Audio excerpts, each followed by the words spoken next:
So the next phase, or what we're going to focus on here, is this portion of our road corridor where we're actually cutting through a rock surface. So the gray area you see here that's translucent through our finished design, or through our road, is where our rock surface is. So we've got some fill in here, and then at the other end of the project down in here we're into cut as well. Now, in this case, it looks like you can tell from here, which is kind of nice, is that we're not in rock within that area, but we are in our project in rock up in here. Now we do got some cleanup in here to do, which we'll worry about later, but we're going to do another wall over here to accommodate through that rock cut. But what we want to do is we want to modify our corridor template to have a 1-to-1 slope through a cut area if it's in rock, and a 2-to-1 cut area if it's in fill, or if it's not in rock.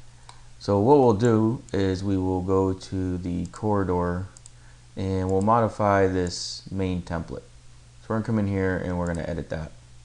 Now this is the template that we've got running through majority of our project. And if I come in here, one of the things that you want to do maybe is right click on main and edit, and we want to reference in our rock surface.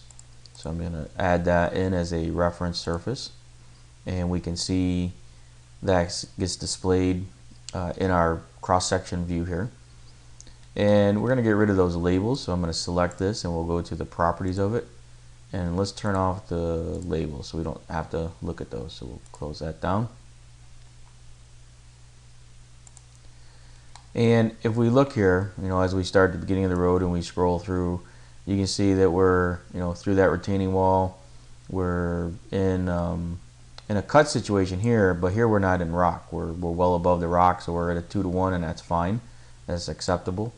But as we get closer down to this other end, now we're into our fill area, and now we start getting into this area in here. You can see where we start to move into station 15.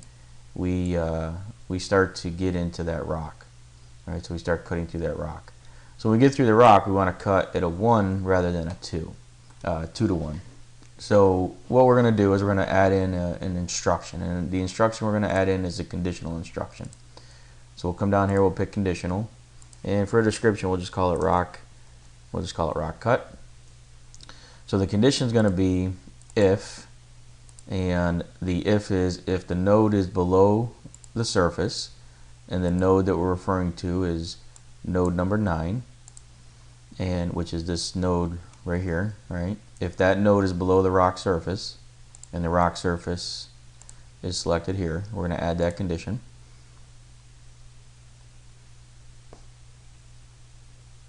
It's going to go through and build the data for us. So if it is below, what we want to do is we're going to add a side slope, and that side slope is going to come from node number 9. It's going to target the rock surface, and if it's in cut, it's going to go to the 1-to-1. We'll still keep our ditch, and we'll go to a 2-to-1 if in fill, and we will call this rock, call that rock daylight. So we'll add that.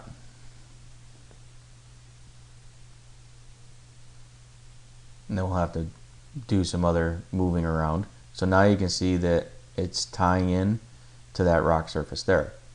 So then, maybe we want to add in a bench, or we want to add another daylight to this here.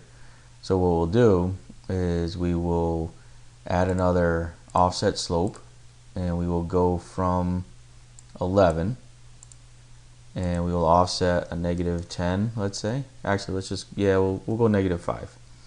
And we'll put in a slope of a +1%.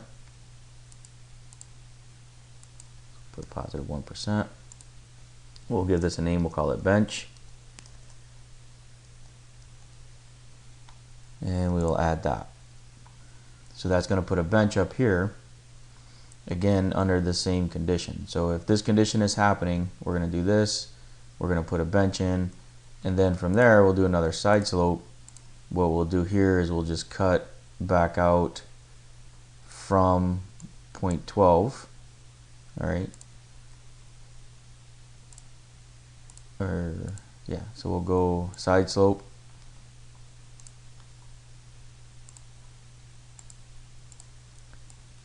from the bench, and we're going to target the original ground surface. But in this time, because we are going through regular surface here, maybe a little bit of rock, but we're fine. We're just going to cut it back at a 2-to-1, and we won't put a ditch in, so we'll select 0, and we'll just go 2 for fill, and we'll just call this daylight OG, and we'll add that.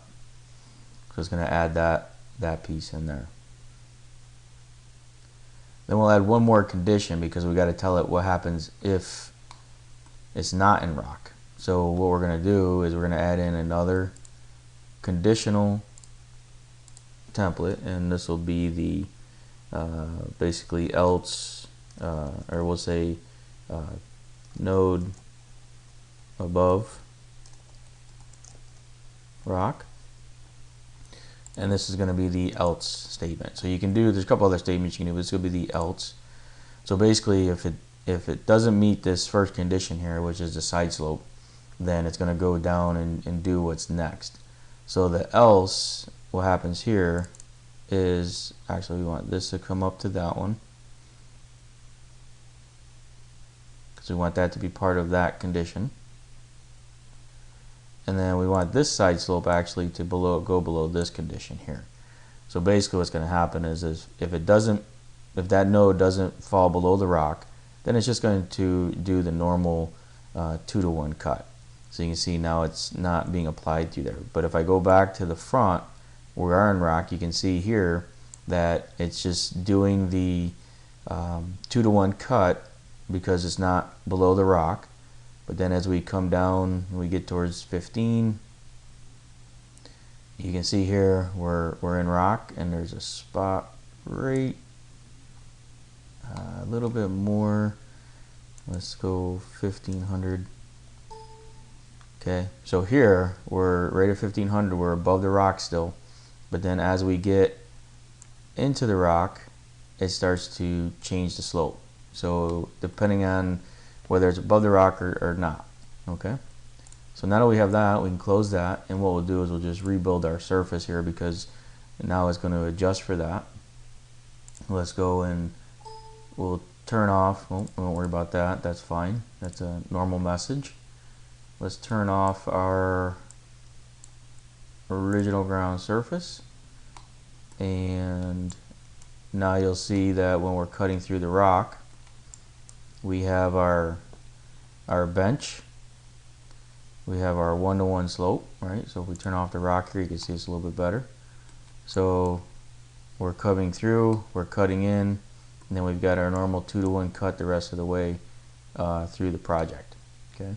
Now we do got some cleanup like over here we need to do, but that's kind of how, or one way that you can add in that conditional template to determine whether you're in a rock cut or above or below the rock, and have a different slope or a different condition happen depending on what that if or else statement determines.